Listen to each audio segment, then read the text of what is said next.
Hey guys, how's it going? Welcome back, of course, to the Time Bomb channel, and I hope all is good in your part of the world.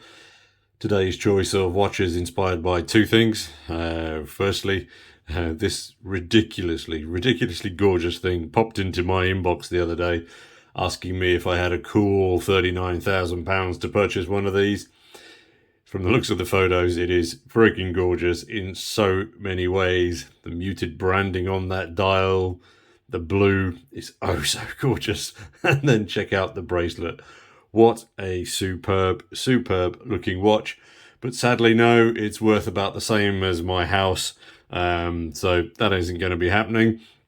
Forgive me for not being able to bring you that one on the channel. And then secondly, my brother was very keen for me to get this onto the channel for review, as he is of the informed opinion it's a darn solid, shit hits the fan backup watch that costs about the same as a few steak pies and glasses of ale and or cider. So let's just open up the box and wake our little shame there. Yeah, you can just see the hands buzzing around. I wanted you to be able to see that, as this is then a first time out of the box.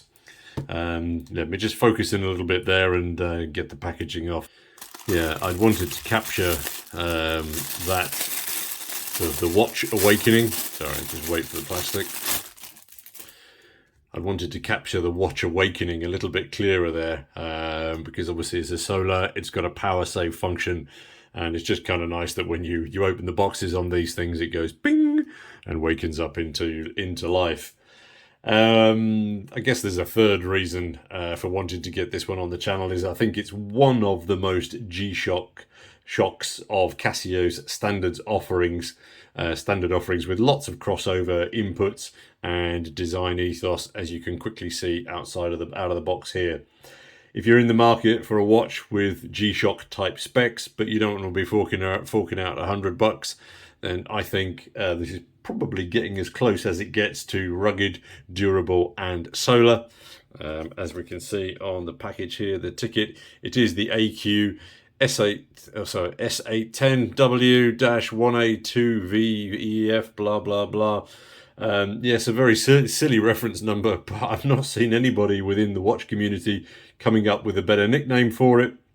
So if you've got any suggestions, do drop us a comment down below, and if there's a winner, I think I might have a giveaway of something on the channel to be able to share with you. Key specs on these then, it is 46 mils across without the pushers. To make sure that I'm in focus there. The pushers do then push it out to, right across, say there, if we look at the 10-2, 50 mils across. It's a very bulky bezel in that case, obviously, which is providing some quite necessary knock and bump protection from that acrylic dial up top. It's then 13 mils deep at its tallest point. So I'm just drop it down there so you can see better. It's quite flat to me. It's not massively deep. And I think I'd ignore that wrist print, as this thing is super light. It comes in at a mere 45 grams only. So I think that's easily suitable for most wrists. I'll pop up some wrist rolls and wrist shots here in a second. Also, it then comes with 100 meters worth of watery goodness. So it's defo not a diver, but it certainly is good enough for your swimming in the pool and your most of those sweaty sports that we might get engaged in. And that's just gone tucked around the wrong side of there. Hang on a second. Yeah, sorry, trying to do things on the other side of the camera sometimes is a little bit counterintuitive. As I was saying, so this one, as you can see here, is the Euro version, which is sort of, I thought that the print on this thing's was going to be whiter than it is. But they do come in several other colorways. Also, I saw this one, which is what I would call, I guess, a faux metal grey. Referencing that whitish print is grey more than anything else around the dial around the bezel on this one. There is also a stealthier all black, which again is presents a far more muted overall appearance. I did also then see Postman Pat's post-box red version of these ones if you wanted a more daily sporty affair. And then, of course, if you are looking to dress up as one of the best dressed but probably most ineffectual fighting forces in the world, then there is an S810 that will go perfectly with that look. One of the things as well that I liked about this one, when my brother was talking to me about it, is the hatchings of the solar cells up on that dial. It's really, really, really very pretty, and I will put up some stills to try and capture that a little bit better, because I think on this one, it's one of the, it's just eye candy. It really, really is. They're probably a little bit unrefined in their size, but I think that actually works to their betterment, in the sense that, just get the glare off there of the lights here in the room. Just really, really, really, really nice touch. And you can also see here how deep the dial is, as well, as you can see just around the minute track and the hour hands there. So the hour markers, excuse me, adds to that depth. As I say, sadly, but again, it's the compromise of the price. You do get that acrylic up there, so enjoy it. Enjoy it while it's fresh out of the box. However, as we get up close, you can start to see one of the areas where they've cut corners in order to bring the price down. And that is specifically, as you can see, it doesn't have a third hand, so no seconds hand on this one. And essentially what they've done is they've added the running seconds into that digi display at the bottom there. Let me just pause and see if I can get a little closer. Yeah, that's better there. So you can see it much closer. So the running seconds in the digi display seem to me kind of the weakest aspect of the watch, because essentially the gap between the running seconds and the digits isn't very, very good. I mean, essentially there isn't a gap really, is there? So what you can see there, obviously, then the running seconds next to that, kind of not brilliant. Let's see, how badly is it showing in other modes? World time here. Let's just wait for it to pick up. So no, it's not showing actually on that one. So that's slightly better. Timer, no, it doesn't show up there. So it's just literally on the on here where we can see that.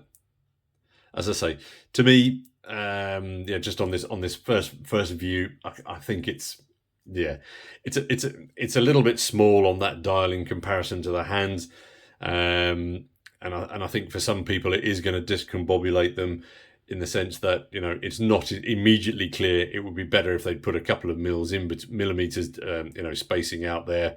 They've certainly got the space on the dial in order to be able to, on that digi display, in order to be able to do that. However, I think Casio have probably realized that, and they've released some new versions of the AE 1500 here.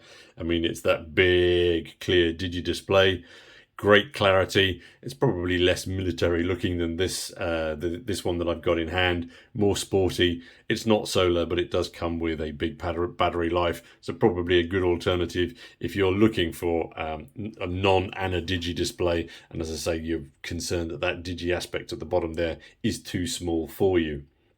But back to the S8 I've got in my hand here. Aspects that I do like about it are the pushers. They're absolutely spot on. They're very, very large, very, very easy tactile, finger size.